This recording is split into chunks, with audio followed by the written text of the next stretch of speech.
Chapter 10.5, tangents. A tangent to a circle intersects the circle at exactly one point, called the point of tangency. There are important relationships involving tangents. A common tangent is a line, ray, or segment that is tangent to two circles in the same plane. And so here are 2 points. A line is tangent to a circle if and only if it is perpendicular to a radius at a point of tangency.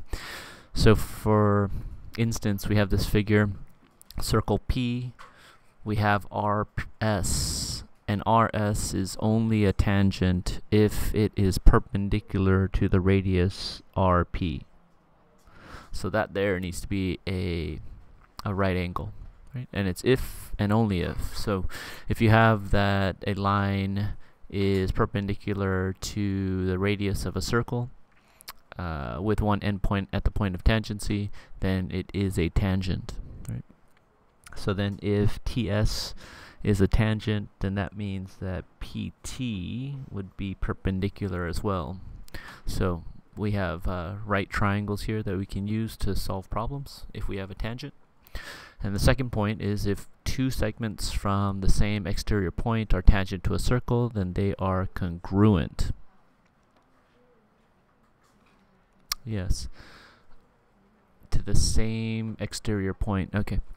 So for instance, we have these two segments RS and TS and RS, and they are tangent to the circle P, right, because they form a 90-degree angle with the radius, and they both have an endpoint at the same point S here.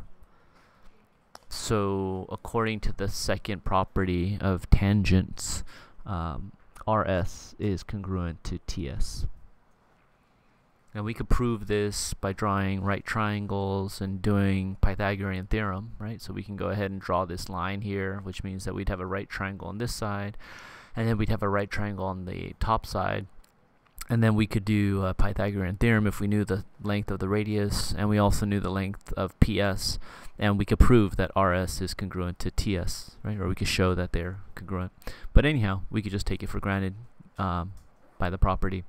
So let's go ahead and use those properties of tangents to solve problems. And here we have example 1. We have AB. It's saying find AB, or I'm sorry, find X, or find the length of AB. And 9 is actually the length of AD, right? AD. So then DC is a radius, and they give us the radius over here is 8. So that means DC is 8, which means that AC is 17. Okay. So then since we know AC is 17, and we also know that a line tangent to a circle is perpendicular, then that means we know that this angle there is a 90-degree angle. Right? And so since we know it's a right triangle, we can apply Pythagorean theorem, which is leg squared plus leg squared is equal to hypotenuse squared, like so. And then we can go ahead and work that out. Let's see if I can get a calculator up and running here. So this is going to be 17 squared, 289. Okay. So this is going to be x squared plus 64 equals 289.